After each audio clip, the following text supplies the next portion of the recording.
very much. One of the interesting things about this is that you heard Sam give the alert about what would happen if a fire alarm went off, and that is probably directly related to what happened on May the 1st, 1961, because the impact of the top Storey Club fire was quite considerable, not just on the individuals who lost people, but on the whole way that fire operates. My name is Dave Burnham, as Sam said, and we're here to talk about the top Storey Club fire. And yet, the conversations I've had with people here already suggest to me that I'm going to learn a lot more from some of the people here than I'm going to be able to tell people, because clearly, it's only 60 years ago, there are a lot of people who were affected or knew about, and knew people who were involved in the fire. We're going to start off, however, by just putting ourselves into the situation.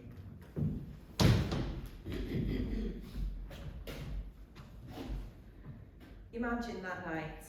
Jill Grimshaw was there that night, Monday the 1st of May 1961. At 17, she was the youngest person there, taken to the top Storey Club by her older sister Sheila and Sheila's husband Bill Burnham. He was the club's manager. Monday was his night off, but Jill and Sheila's cousin Joan Naylor was visiting from the Isle of Wight, so they decided to go out and make a night of it.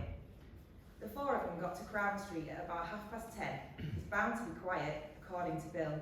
The club was on a slope opposite Bank Street Unitarian Chapel. It looked like nothing from the outside, but the music shop signs from Harper and Howarth were still up. So they trooped through the front door and to an inner door. To the right was the club's office, where they stopped and signed in. Bill had a word with a couple of men in there, the bosses, Dennis and Ricky. One had dark glasses and a bow tie. He looked like someone from an American gangster film, and they seemed agitated. Jill followed Sheila up a narrow wooden staircase to a landing, and then round a corner up a second staircase. Bit of a warren it was, corridors and wonky floors, and could she smell paint and wood shavings?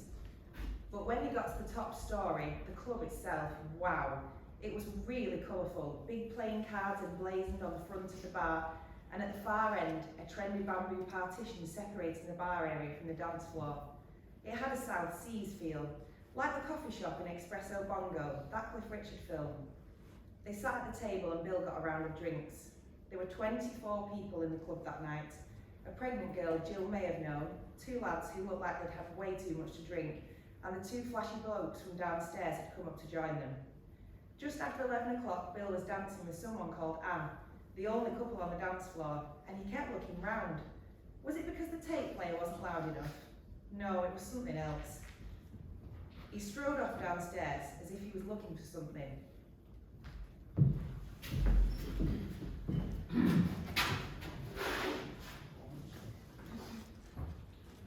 One of the features of any tragedy where people lose their lives is that in the papers, in the press, it can turn into some sort of competition for the number of people who died.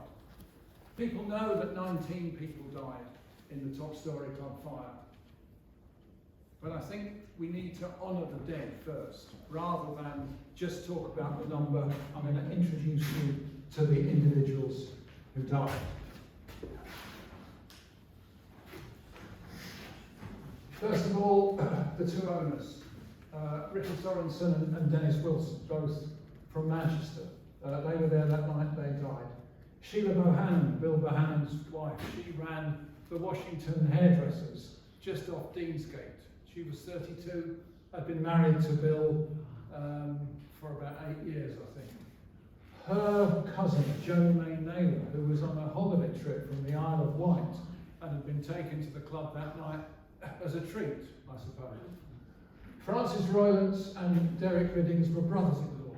Derek was married to Joan Riddings, and they had a son called John, I believe, who was about 2 at the time. So Joan lost her brother and her husband on the same day. Enid Mabel Rosewell, she was another hairdresser. She lived on her own, but she had a lodger who was Stanley Green, and they were there together. She had a son, David, I believe his name was, who was 16 at the time, so he was bereaved. Norma Barry was a singer. She was from Blackpool, and she was there to meet somebody about a contract. Fred Lightdown, he was the barman that night. He worked at the club, and he'd been the landlord of the Travellers' Rest in Farnworth, and he had 3 children, and he died. Anne Kirkman and Jean Hayes came together. They both worked at the Burton factory, the Halliwell Mill at the foot of Halliwell Road. Sorry? Somebody said something? It's okay. Anne Kirkman apparently was a tall young woman, a very good singer, and she was there that night to drown her sorrows, really, because her husband had just been called up for the army. Sheila Brown, she was another singer, and she was there to talk to somebody about a contract for a season in Folkestone. Sounds like a peculiar place for a summer season, but that's what she was there for, apparently. Donald Gordon Austin. Glenys Keogh was 8 months pregnant. James Taylor, he ran a fancy goods store in the marketplace. Michael Bryan Freeman. Robert Spence was an architect. He lived in Leafy Bromley Cross on Grange Road. And Billy Huff. Billy Huff, that night, should have been at a rehearsal for Annie Get Your Gun at the Ritz in Farnworth for the Kersley Operatic Society. Ordinary people, 19 of them, out for a night out, all lost their lives. We need to remember those people during the rest of this talk. Okay. Some of you here, a lot of you here, will remember 1961, I can tell. But do you remember this song? Macmillan was I'll go and stand on the other side. Macmillan was Prime Minister. Adolf Eichmann was on trial in Jerusalem for the work he did in Auschwitz.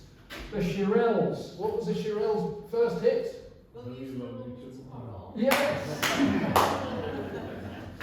Temperance 7. You're driving me crazy. Okay. God, I forgot his name. George Blake, the spy. He was being tried at the time, and Vostok 1 had taken off on the 12th of April, 2 or 3 weeks before, with Yuri Gagarin in it. That's what was happening in 1961. Britain was changing a bit, and in November 1960, just 6 months before, Lady Chatterley had been found not guilty of being an obscene publication. And off-course betting was being legalised for the first time in about 80 years. Prior to that, gambling, any form of gambling where there wasn't a racetrack, had actually been illegal. Entertainment in Bolton at the time was mostly pubs and dance halls. A lot of people here will remember the dance halls, but there were also an increasing number of clubs, private clubs. What you need to remember is that until, I forget the year, I think it was about 1992, pubs could only be open for a 3 or 4 hour session at lunchtime and a 4 or 5 hour session in the evening. So there was a gap of 3 hours in the afternoon when people couldn't drink. And although local licensing and watch committees had some leeway about the closing time, it was between 10:30 and 11. They could have half an hour on for Christmas or whatever, but it was really, really tightly controlled. So there were an increasing number of private clubs. If it's a private club, you could drink. And there were 65 in Bolton, the Golden Ladder, the Bamboo Club, the Flamingo Club, the Monaco Club, the Socialist Club. Well, in the 50s, I'll say this, in the 50s, it had more of a reputation as a drinking den than a thinking den.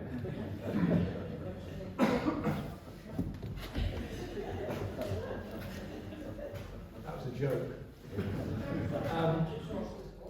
And there was no control. There was no way that the police or the fire service could get involved in making comments about clubs. To register, you had to pay 5 shillings to the local authority and prove you had a membership. Okay? And their membership cards were handed out at these private clubs, and certainly the top Storey Club, and I've seen a membership card today for the first time. What that meant is that clubs could operate without any control in terms of public safety, public health, fire safety, things like that. The fire service had a prevention role. Yes, they did. Of course they did. But there was no power. The local authority could only stop the licence if the person applying for the licence had a criminal record. So that was one of the problems. Okay, and here, this is where it was. Crown Street is still there, and if you look up Crown Street, you just see a huge multi-storey car park there now. Crown Street, from the Deansgate end to Bow Street, it must be 60 feet different. And the 27 Crown Street, where the club was, and of course the club was actually on the top storey, that's why it's called the Top Storey Club. You can see that it was 3 stories above the road at the front, but at the side it was between 50 and 60 feet above the Croal. Now, if you go and look there today, if you can see the Croal, it's about that wide and about that deep. Then it was about 10 foot wide in its brick-lined, I think, brick-lined canal, and about 4 foot deep. And it was actually running quite fast on May the 1st, 1961. Okay. Sorry about the sniffles. Let's introduce the people. In the photographs, you'll see of the club outside after the fire, you can see Harker and House, which is the name of the music company which actually owned it. They sold it in 1960 to a company called N. Rigby, run by the Balshaw brothers. And the major partner in that was Norman Balshaw, whose office I believe was 7 Bank Street, which now has just been knocked out about 2-3 months ago. Norman Balshaw let it out to somebody called Stanley Wilcock. This is Stanley Wilcock, was a joiner. And the idea of having a club was his idea. And you can see that he leased the building from November 1960 with the idea of a jazz club, what you refer to as a jazz club down below, the top Storey Club above, and in the middle, on the ground floor, was a workshop where he was making and painting kitchen units. So it was full of wood, paint, thinners, all sorts of glue, all sorts of stuff like that. Now he spent money converting the top floor into an attractive space and opened the club on the 19th of December. He did all this without informing the local authority or the fire service, because in his mind he didn't have to. So that was Stanley Wilcock. The manager of the club was Bill Burnham. Bill Burnham was well known in music circles in Bolton. He played the bongos. You can see he had one of those beards, which in my mind I thought he was a beatnik, and therefore he liked jazz. And I think that was the case. And he was married to Sheila, the hairdresser, and by all accounts he ran the club well. If you look at the photograph, which I've probably stolen from Bolton News, but don't tell anybody. If you look at that photograph, there's a man behind Sheila with sunglasses and a bow tie. I don't know who that was, but that is the description of Ricky Sorensen, who was one of the owners. Somebody did say that he reminded than of somebody from an American gangster film. So that may be Ricky Sorensen, and that's a picture from the club itself. Okay, let's go through some of the other people who were involved. Right, Norman Belshaw, I've mentioned already. He and his brother owned the building. He rented it, the whole building, to Stanley Wilcock. Dennis Wilson and Ricky Sorensen were car dealers. Ricky Sorensen owned a showroom in Manchester and one in Bolton. He'd been imprisoned in 1949 for a fraud. He was selling tickets for a cruise on a ship called the Zaza, and the ship didn't exist, and he was found out and he was sent to prison. Dennis Wilson had been a theatrical agent, but he was a car dealer as well. He lived in Edgerton Road in Chorlton. They both, I think, lived in Chorlton.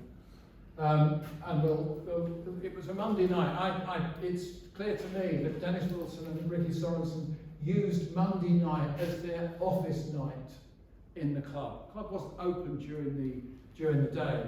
Monday night, I think, was their office night because they took a number of telephone calls. So that was their office night in the club. That's why they were there. Pedro Gonzalez, a very intriguing character, and the person that I've heard lots of people think set the fire. Let's say that straight out. I'm not sure that could be the case. But his name was Roy Leslie Swaby or Swarby, I'm not sure how it's pronounced.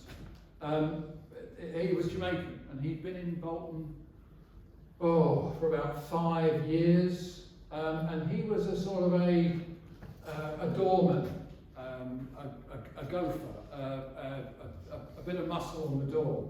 He was also reckoned to be a jazz singer, and he was around and about quite a lot. Just back to the geography of the building. Because the top story was on the second floor, you entered the building on the ground floor in Crown Street. You climbed a set of stairs to the first floor where the toilets were, and then you climbed another set of stairs to the top Storey Club.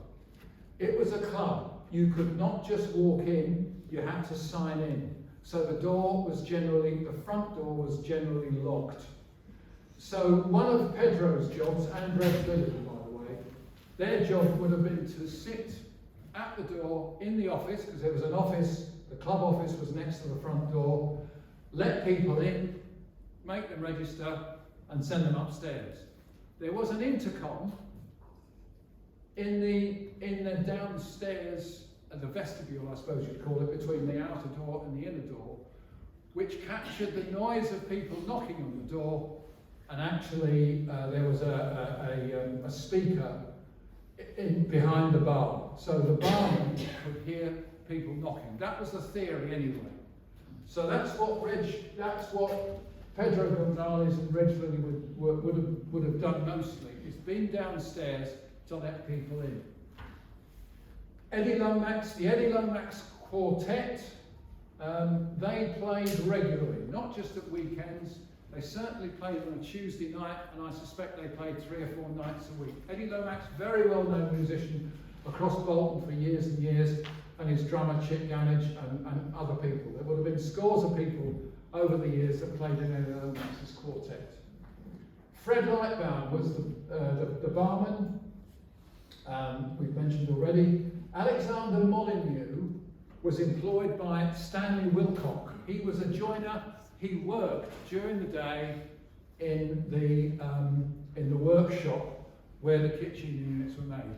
Miss Hibbert worked during the day in the office for Stanley Wilcock. This is getting complicated already, isn't it? Yes? You're with me so far? I'm not sure I am.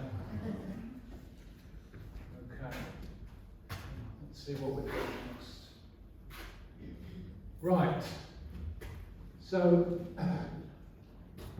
I'd love to see this. This was a model of the entire building that was made for the that was made for the inquest. I'd love to see it. I suspect it no longer exists.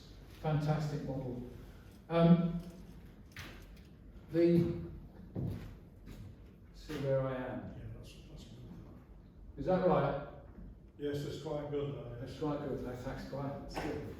Okay, when you walked up the second flight of stairs to the top floor, you can see where the stairs were. If you came up there, to your right was a row of 6 windows with a 50-foot, 60-foot drop to the Croal. Behind you, at the top of the stairs, was the Crown Street end of the building. That's technically the front.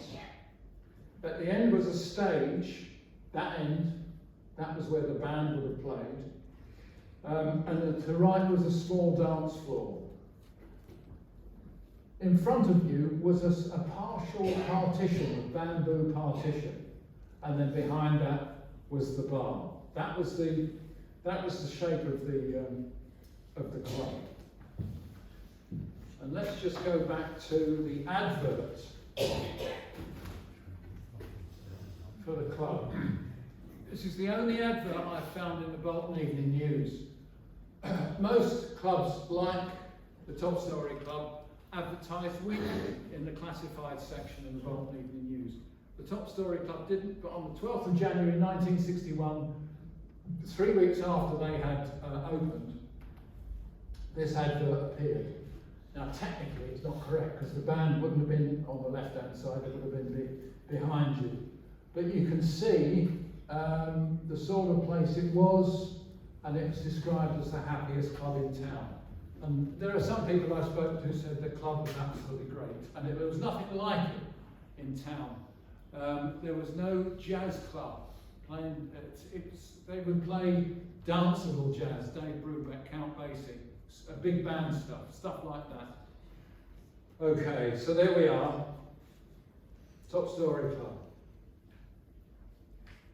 So it could have all ended very happily and people could have had a good time and made a lot of money. There were, how many have I got here? 6 major problems with the club. Back street entrance, rickety approach up 2 flights of stairs, ground floor and first floor storerooms and workshop, wood paint thinners, and it was in open tins of wood shavings. It smelled. Having said that, climbing through the rickety workshop could be experienced as quite exciting, and a lot of people would have thought it was really pretty cool. The office on the ground floor I've mentioned already, it was next to the front door. So you had the problem of, if you were knocking on the door, making somebody hear you. If there was nobody downstairs, then nobody could hear you. And certainly there's at least one person, Francis McKeown, who knocked on the door at 11 and couldn't get himself heard. So that was a problem. Right, 2 technical problems. The Town and Country Planning Act of 1947 required planning permission for change of use in buildings. And the changes Stanley Wilcock had made had not been reported to the council. The council only found out about it because they saw this, a half-page advert in the Bolton Evening News. Also, from that time, let me just show you the fire prevention officer from the fire service, Mr. Nuttall. When they'd seen the advert in the newspaper, he tried very hard to get in, to look at the place, to inspect it and give advice about fire safety. And you can see he spoke to Miss Hibbert, to Mr. Wilcock, and then Mr. Balshaw, he visited him on the 18th of April at 7 Bank Street. So he tried very hard, and I'll tell you what happened after. A letter was written. The chief fire officer wrote to the club to say you need an extra level of exit. Because Alfred Roy Nuttall, using the Section 59 of the 1936 Public Health Act, he found it was in contravention of that act because there was unsatisfactory egress, i.e. there was only one way in and one way out. Fifth, the owners of the building, Norman Balshaw and his brother, did not want a club there. Stanley Wilcock had asked them twice. They'd said no twice. They didn't want a club there. The sixth problem, however, is the key one.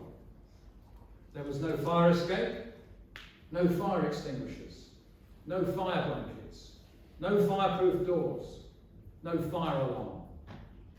It was a death trap. But it wasn't the only one. After the fire, the chief constable had letters and telegrams saying, oh, this club's just like that, this club's just like the other. And there'll be some of you who remember the Beachcomber. Yes? What was that like? Death trap. I won't bother reading it out. Everyone knows it was a death trap. Okay. You with me so far? Any questions? Right. No heckling yet either. It's all right, Sam. Yeah, can I just correct you? When the club opened, it wasn't Stanley Wilcox that put the money up. Was it not? It was a guy called John Smythe, Ah. who lived at River Croal. I know, and he provided the one-armed bandit. Yes.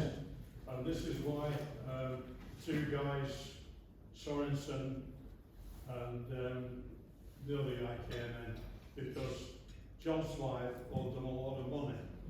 And they decided in their wisdom they were going to have the club. And that's why they were the owners of the club then. Okay, right, that's due to me. Thank you very much indeed. It's a fact. It's all very murky, all the whole thing. I was a good friend of John Smythe and actually serviced the fruit machines Okay. for him. But there was only one, I read there are two fruit machines There's there. only one, it was a brand new Ballet Jumbo machine. It was a Valley Jumbo. They're coming from Chicago, yeah. And it paid out 25 quid, is that right? Yes, it would have done, yeah. 25 quid for a sixpenny steak. Can I just say something? Yeah. About the fire safety. I've read all about it, and there was a fire exit in the building, but the problem was it was locked up, it wasn't used at all. That's why the people in the building died in that fire because they couldn't get out. Yeah, there were I can explain that to you. There were two sets of stairs. There were two sets of stairs. One was blocked up. Yeah. Yeah. Yeah. Yeah. The other set of stairs was blocked up. I mean, people knew about the second set of stairs, but it had been blocked up. Yeah, but due to the fire, those stairs got burnt out, so they couldn't get out. And a lot of them on the dance floor, opened up together when the fire brigade went in.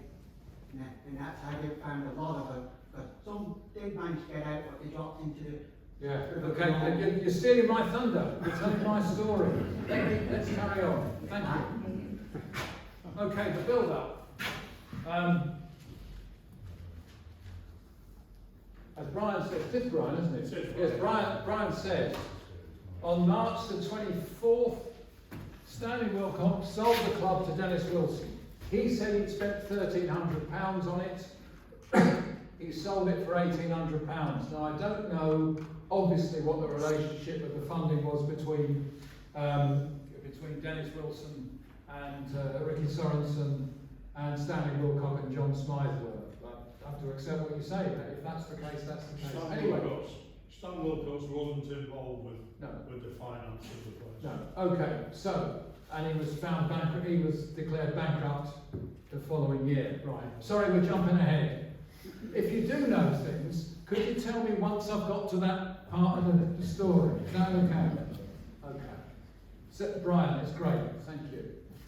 Right. So, the club belongs from March the 24th to the two car dealers from Manchester. Pedro said that Dennis Wilson said to him they're going to make a lot of money out of this.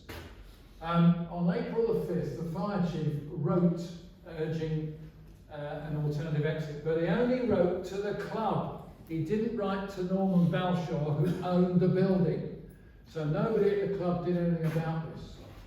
On April the 20th, Pedro and Reg Lilly were let go by Dennis Wilson. Now, my understanding is the club, in terms of the people involved, was successful. That lots of people went to the club. Because it was the only. So why would you let go 2 members of staff unless there is another reason for it? But they don't appear to have employed anybody else in Pedro and Reg Lilly's place. On the 28th of April, the borough engineer wrote to Norman Balshaw after Mr. Nuttall's visits. And this 28th of April, he wrote on the 28th of April, which is a Friday. Norman Balshaw got the letter on the 28th of April, the same day. That's how the post office worked. To his credit, on May the 1st, the Monday, he went to see the borough engineer and was told there was a club there and there shouldn't be. Now, Mr. Nuttall had visited him in April, so he must have known there was a club there, but he only acted on the borough engineer's letter.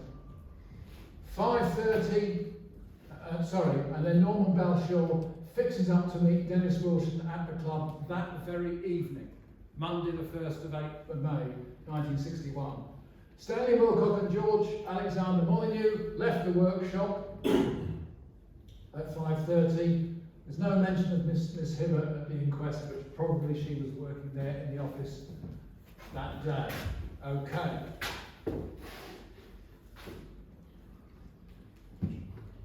The night of the fire, 10:35, Norman Balshaw arrives and gives Wilson and Sorensen notice to quit.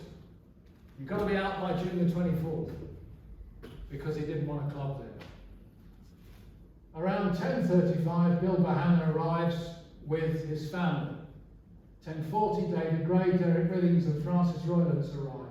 I didn't know that David Gray presumably knew Derek Billings and Francis Roylance.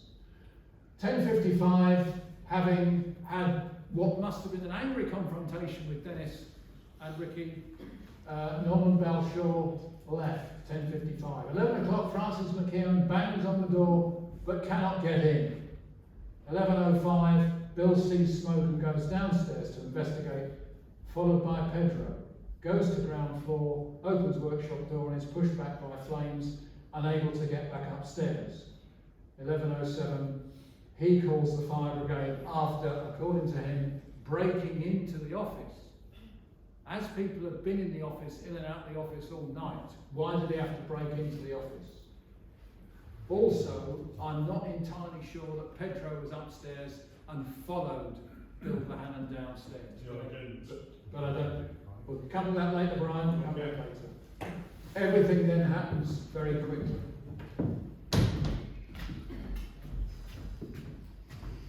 Imagine you're up there in the club with Jill Grimshaw. Bill had broke off dancing with Anne and gone downstairs, so Jill and her sister Sheila were sitting with cousin Joe. They heard Bill shout from below. Did he say fire? No one did anything, nobody moved at all. But then smoke appeared from the stairway, wispy at first, then a cloud of it, as if something at the foot of the stairs was belching it out. People moved then. The smoke just kept coming, it covered everything. Everybody stumbled away from the smoke towards the bar, chairs and tables clattering over. No one could make anything out, the smoke was everywhere. And all around, people were coughing and choking. People pushed along through the smoke, past the bamboo partition. Then the lights went out. It was pitch black, and it was just panic then. All you could hear was coughing, and goodness, the heat. Open the windows, no! Jill was crushed up by the bar, scared, just terrified. Nobody could see a thing. They couldn't even breathe, it was so hot. Everybody was clustered up by the bar next to the windows, being pushed around, elbowed and jostled. No one could breathe. Jill felt a window frame and she hung on. She still couldn't breathe, still hot as hell. Somebody pushed her. She tried to hang on, but she couldn't. She fell through it. She just fell. Terrifying. David Gray also heard Bill Bohannon shout fire just before the smoke appeared from the staircase. From the time the first smoke appeared to the whole room being swathed in smoke and the lights going out, David Gray said was about 2 minutes speed. Jack Breen said he was at the bar with Bill Bohannon when Bill Bohannon smelt the smoke and went downstairs, and Jack Breen heard an explosion. Nobody else mentioned that. Everybody's memory of things that terrifying are going to be slightly different. David Gray, first of all, went behind the bar, then moved to a window, trying to get away from the heat and smoke. He tried to climb out onto the roof. Nudged by someone, he tried to hang on, but dropped directly into the river, which swept him along.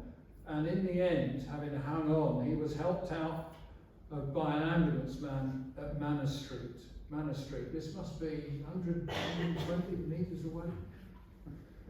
Bill Bohannon left the building and went round to the Croal side, climbed the fence and looked up to see if people were crowded by the windows. He waded across the river. As he did, somebody fell on him. It was his sister-in-law, Jill Grimshaw, actually fell on him. So in that sense, you could say he saved her life just by being there. She was injured. Her fingers were burned because of hanging on to the window frame, and he broke his leg. The 999 call was recorded at 11:07. The first policeman, I don't know how to pronounce his name, Fiddes, F-I-D-D-E-S, Fiddes, arrived at 11:09, and then the first fire engine at 11:10. In the end, there was something like 20-25 police officers there, 5 fire tenders and 2 turntables. The reason they was there so quickly was the police station was at Howell South, then 200 yards away, and the fire station was on the junction of Deansgate and Marsden Road, 400 yards away. So everybody was there quickly enough. When they arrived, and there were also 4 off-duty police officers in Bow Street car park who ran up to help, and they saw Pedro outside, and they saw Bill Bohannon in the river. The ground floor was swathed in smoke, and the primary staircase was blocked by fire, so they couldn't get out. The fire had come out of the workshop, and it swathed everything on the ground floor and the first floor. The second staircase, as we found out, was covered in smoke, hot, and had been blocked off. The fire engine ladder could not reach the top story windows because of the angle that it was at. There were also vehicles parked outside Crown Street, so they had an immense problem. 2 windows to the left of the building, to the left of the bar as you're looking at it, were there, but they'd been bricked up. Stanley Moorcock had bricked those up. And at the front of Crown Street, there was a loading door at 2nd floor level, which I suspect was 2 doors, and they opened inwards. A lot was made of this, because in Stanley Wilcock's refurbishment, he had raised the floor and put a carpet, so the loading doors could not open inwards. So a lot was made of this about, had that been possible, then people would have been able to get out. I'm not so sure about that.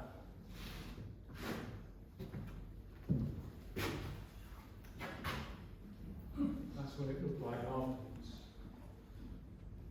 I'm not so sure about that. Because the smoke was coming up the stairs, people ran the other end, and the bodies, they were all overcome by carbon monoxide. They were all in front of or behind the bar. People would not have run to the other end where the loading doors were because the smoke was coming the other way.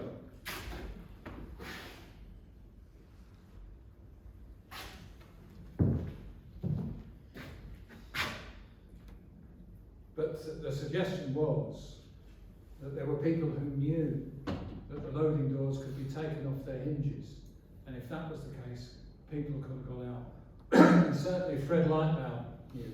Fred Lightnell knew because he had been involved working there from December, and he'd been involved in taking the doors off of the hinges to get a Christmas tree in just before Christmas.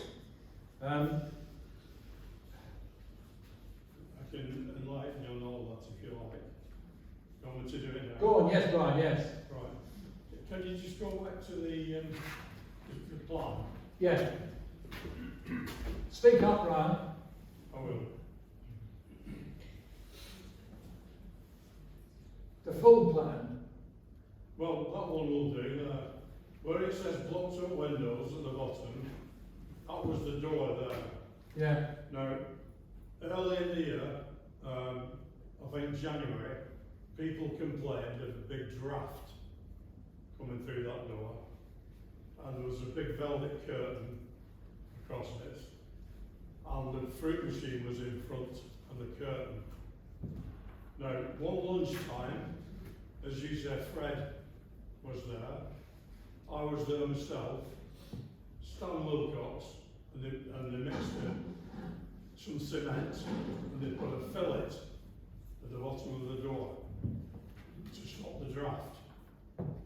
Now, the door was easily opened by lifting it slightly over that cement fillet. And there was always a van parked outside, which is Stan's van, and there's a drop of about 8 foot Yes. onto the van. Now, Fred knew about lifting the door, and the big mystery is, on the night, why he didn't put that into practice. Yeah, but I thought the door was at the other end. No, that was the door there, the loading door. The door's round back. In the Bolton paper, it said the door's going to be open because a dance floor had been laid. And that stopped the doors opening. That wasn't true. The dance floor was at the other end of the club. But the door we're talking about was at the front. Yes. At the bottom of the plan. Sorry. Brian, somebody at the back.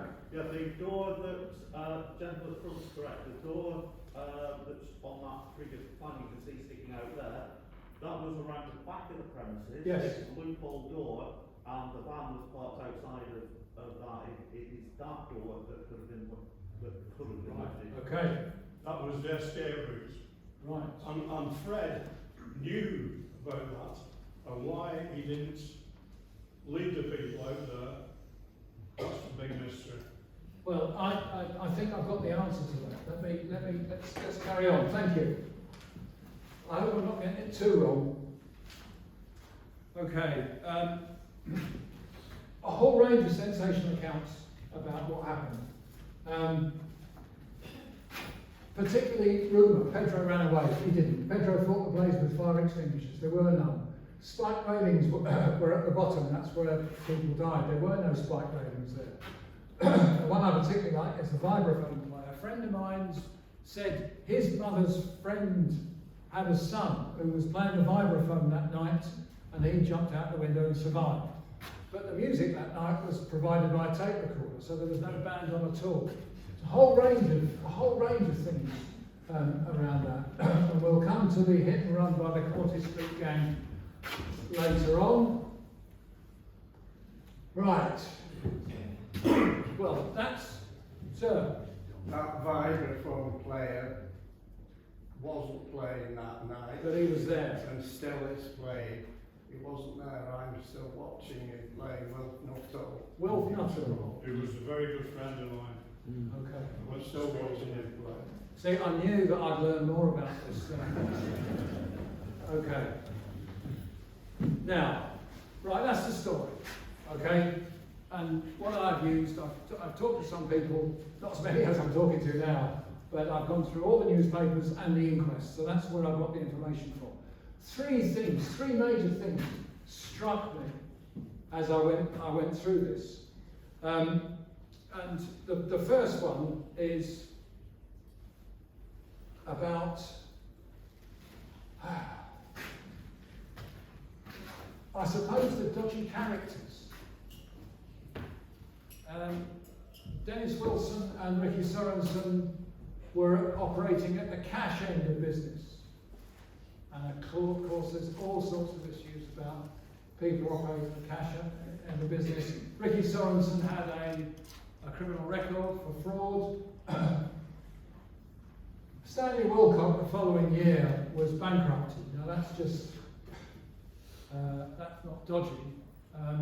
But he had no money behind him, Stanley Wilcock, and he was in considerable debt when he was declared bankrupt. However, the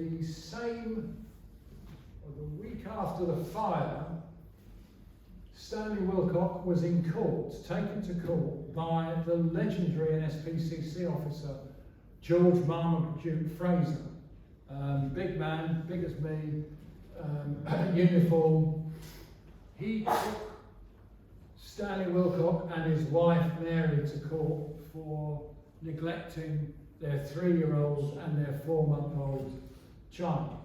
And they were fined £10, and I think that was the end of it. So you're talking about people that operate on the edge, if you like. Pedro, 3 weeks later, was in court. I'm not used to the mic. Was in court,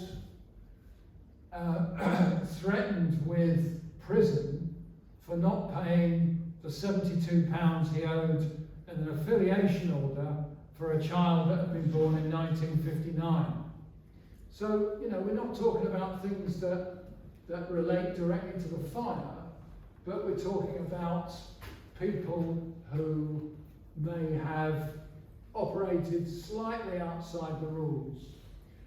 Ricky Sorensen was supposed to be in a lot of debt, and he was a big gambler, a gambling addict. Fred Lightbound, the barman, I'm told by one of his children, was a gambler and perhaps lost the tenancy of the pub he had through debt. So you're talking about a whole range of slight oddities in the characters that were involved. Question 2 of mine: why was the owner of the building, the off-duty manager, the 2 men recently sacked, a one-armed bandit supplier, that's John Smythe, because he was outside, a man collecting money for Dutton's Brewery, which we'll come to later on, both owners of the club, all present on a quiet, empty Monday night? Now, my question there is, it's strange that nearly all the only Stanley Wilcock of all the characters involved was not there that night. Partly, I suspect that's because, as I said, Dennis Wilson and Ricky Sorensen used Monday night as their office night. That's why they were there. So people rang them up, and people came to see them. Okay. The third question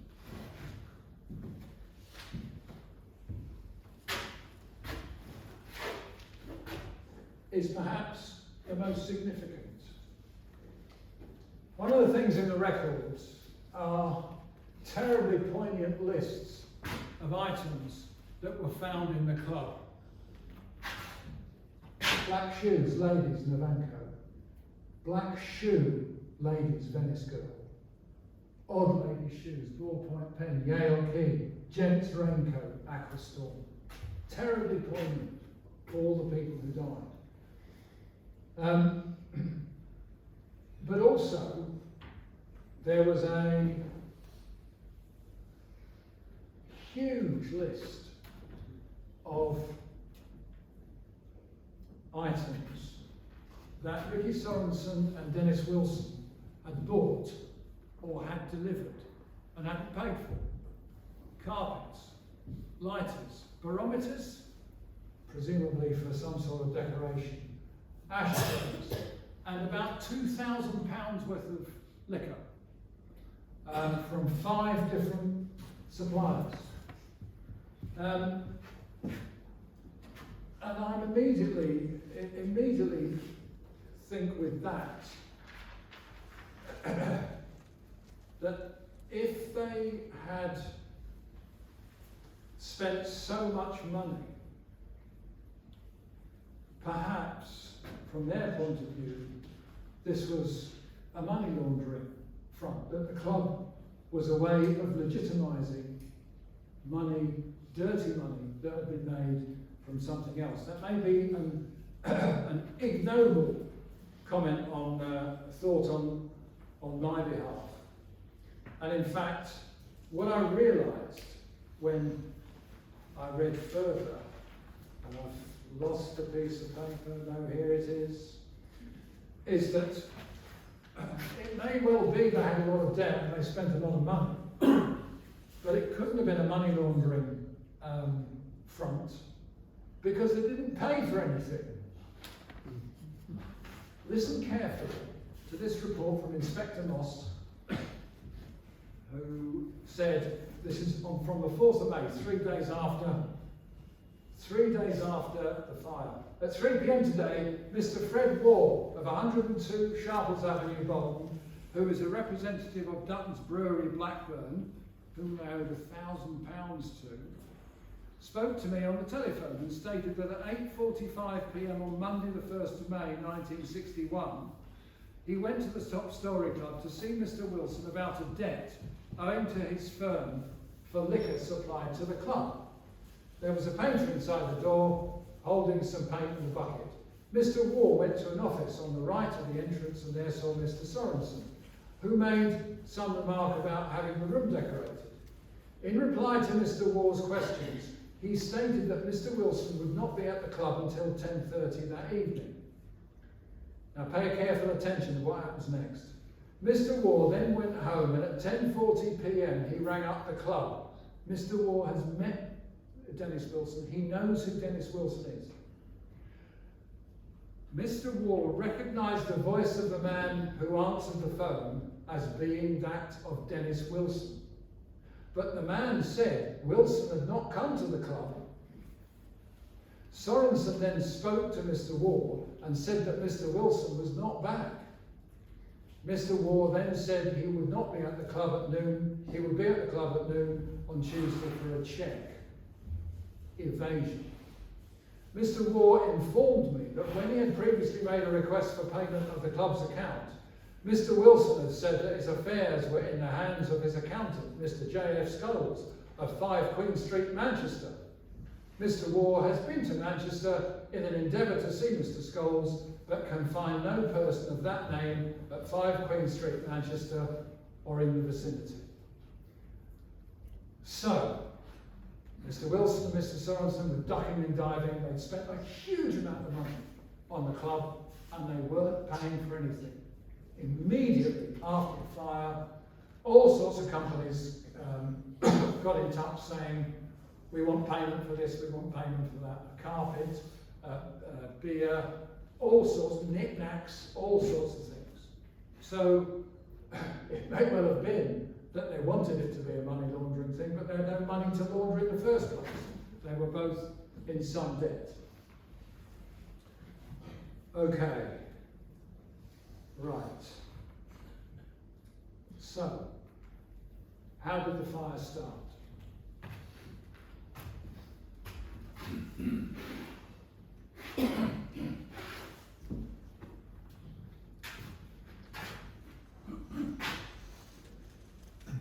One of the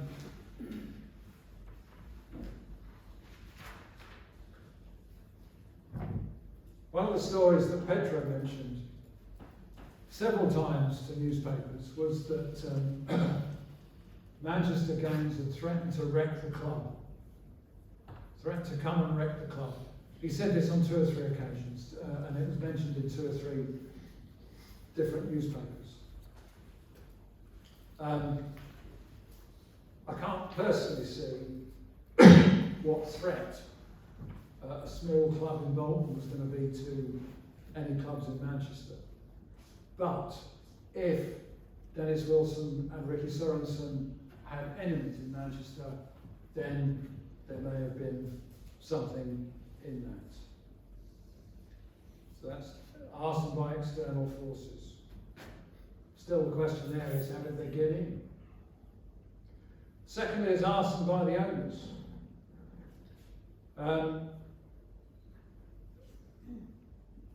I don't see how anybody would have benefited. Stanley Wilcott wouldn't benefit because he was running his business from there. Norman Balshaw wanted to make his money out of it, and wanted it to be a decent place and not to have the club upstairs. I'm not sure who would benefit at all of the owners. Wilson and Sorensen, they wanted to make money out of it. And there would have been no insurance. They would have had no insurance for a club because the club was just an idea. The insurance, if there was any, would have been Norman Balshaw's. Arson by people known. I have heard quite a lot that people suspected Pedro. Obviously, I don't know. I don't know the background to this. I can tell you categorically it was not Pedro. Okay. And you know who it was, Brian? I know who it was. And you've told me, haven't you? I almost told you. Yeah. See, you're getting a lot for your money today. Yes. I also know how much he was paid to do. Yeah. Brian, sorry. Yes, sir. So, Pedro was in the club during the fire. Yeah. Did he get out? Yeah. How did he get out? Well, no, I think he was upstairs. He followed Bill Bohannon downstairs. No, that's not true. He wasn't upstairs. No. Okay. When I arrived at the club, he was in the office. And then Bill came down the What stairs. stage, Brian, did you arrive at the club? I don't know exactly. Before the fire Well, was... just as the fire was being detected. And he was in the office. As I walked in the front door, I spoke to Pedro, who was in the office. And then Bill came down the stairs. And he said to me, he said, we can smell smoke upstairs. And he went to the workshop, and the door wasn't locked. Yeah. He opened the door, and we saw flames. Okay. And Bill said to me, bring the brigade. He said, I'll go and tell the people to get out. But he couldn't get back upstairs. I picked the phone up in the office, and it was dead, because it was a party line with the joiner's workshop at the time, and obviously the flames had got the wires in there. So I went outside and ran up to the Swan where there was a police box at the time. Yeah. And there was a policeman there who I knew him, and I said, ring the brigade, the club's on fire. And I ran straight back, and Pedro was still in the office. He'd gone in the safe, and he was getting all his drugs out. And then Pedro went outside and stayed outside. Yeah. That wasn't I didn't know about the drugs. I knew that he stayed outside. Well, yeah. Okay. Can I finish off, Brian? Yeah, sure. I don't want to shut you up, but I'm That's anxious about... fine. Excuse me, was this gentleman's question answered? Well, Pedro was downstairs. Yes. Yes. Yeah, the question. He was on the right side of the fire. He was on the right side of the fire, yeah. The only person who'd been upstairs, well, there were 1, 2, 3, 4, 5 survivors. Bill Bohannon, Pedro, although he wasn't, according to Brian, he wasn't on the floor, David Gray, Jill Grimshaw, and Jack Breen. Five survivors. And Jack Breen lost a hand, didn't he? Didn't he? Yeah, As he fell. burned his ear. Yeah. Okay. I saw Jack come down, yeah. Okay. Right, can I carry on? Just... Sorry, No, not at all. No, thank you. You're making this. Before today, I thought it was an accident.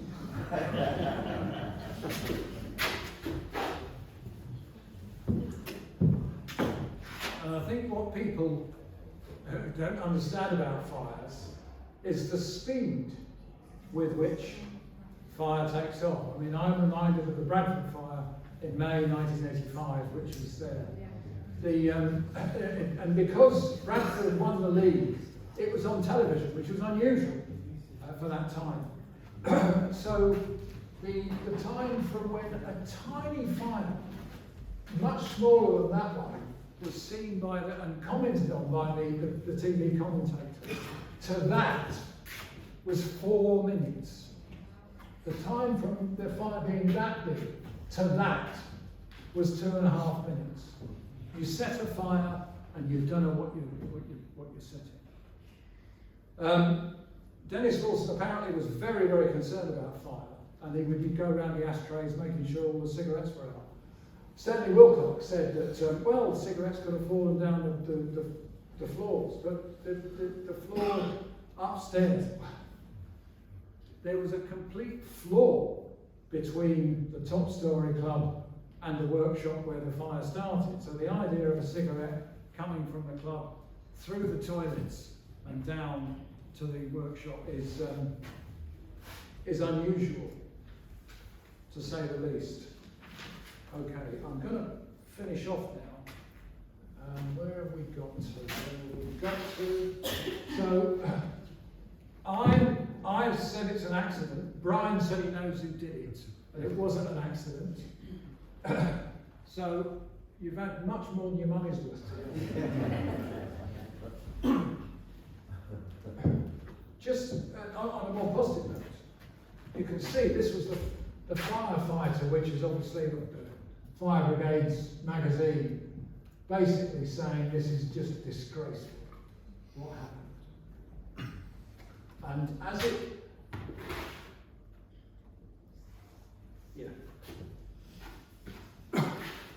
tragedies that happened then, way back then, tended to be regarded as, well, that's just one of those things and it's terrible, but there's not much we can do about it. Burnham, 33 people died. What changed as far as safety at football grounds? Few things did change. Sorry? They started taking proper attendances. They started taking proper attendances. Yeah, and putting limits on. So they did change quite a few things in that. Did they? That's another thing I got Didn't wrong. stop other things, but it was the first step. Do you know about the Le Mans race? You don't? Okay. Not much changed.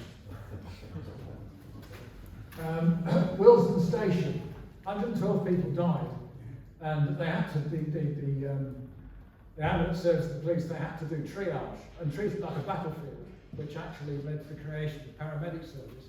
But rail safety didn't change much. Farnborough Air Show, terrible thing. 29 died. They just carried on. 85 died in 1955, the Le Mans 24-hour race, they just carried on. Top Storey Club fire. By chance, a licensing bill was going through the House of Commons at that time. And Arthur Holt, the MP for Bolton West, put down an amendment giving the power, not the duty, the power to the local authority, to the fire service, to inspect and oppose registration of clubs. Now that led to a much stronger set of powers in the 1964 fire, I forget what it was called, 64 Act and the 74 Act. So the impact of the fire on fire safety was actually quite significant.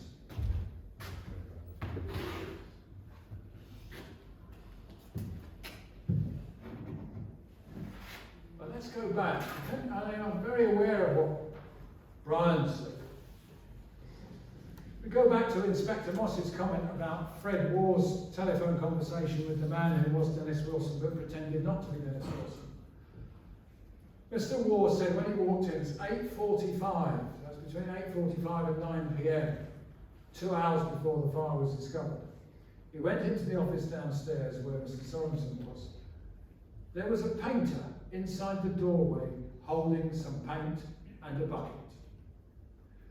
Mr. Sorensen made some remark about having a room decorated. It's an unusual time to decorate anywhere. Nobody else mentioned anywhere being painted and decorated.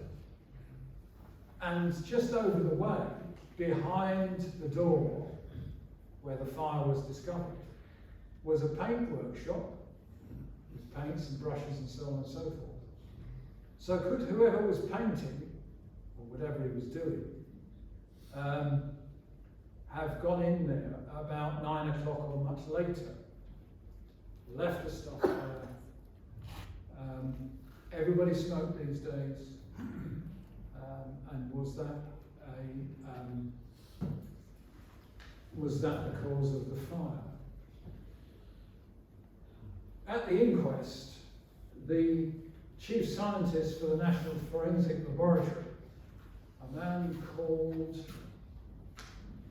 his first name was Albert, I forget what his second name was, Albert, said that he had tried to light open cans of thinners by dropping cigarette ends into them and failed to light them.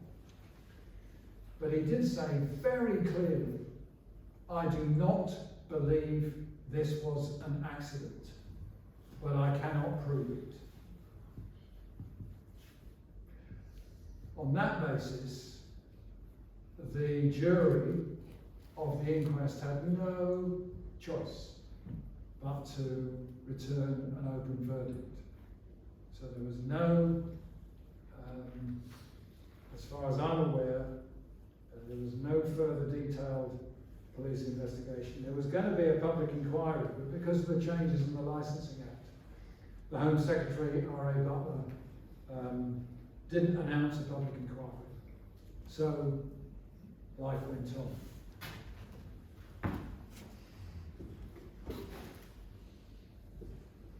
Two days after the inquest, Sheila Burnham was buried. And I think we need to end, I just remember those 19 ordinary people who lost their lives on the 1st of May 1961. So, can I thank everybody who's contributed to this and put me right. And thank you for coming this morning, and I hope you've appreciated